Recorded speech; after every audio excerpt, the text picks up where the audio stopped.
નવસારીના બિલીમોરામાં ગંદુ પાણી ભરાઈ રહેતા લોકોને હાલાકી ભોગવવાનો વારો આવ્યો છે। નવસારીના બિલીમોરાની આ ઘટના છે, જ્યાં પૂર્વ પશ્ચિમ વિસ્તારને જોડતા ગરનાળામાં ગંદુ પાણી ભરાયેલું જોવા મળી રહ્યું છે।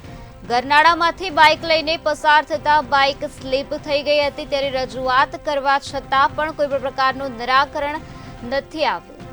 નવસારીના બિલીમોરાનો આ બનાવ છે, જ્યાં ગંદુ પાણી ભરાઈ રહેવાના કારણે લોકોને ભારે હાલાકી ભોગવવાનો વારો આવ્યો છે। પૂર્વ પશ્ચિમ વિસ્તારને જોડતા ગરનાળામાં પાણી ભરાયેલું જોવા મળી રહ્યું છે, ત્યારે ગરનાળામાંથી બાઇક લઈને પસાર થતા સમયે બાઇક સ્લીપ થઈ ગયું હતું। તો વહીવટીતંત્રની આ બનાવ અંગે વારંવાર રજૂઆત કરવામાં આવી છે, તેમ છતાં પણ વહીવટીતંત્ર દ્વારા કોઈ પણ પ્રકારનું નિરાકરણ લાવવામાં આવ્યું નથી। વહીવટીતંત્ર આ ઘટનાને જોઈને પોતાના આંખ આડા કાન કરી રહી છે।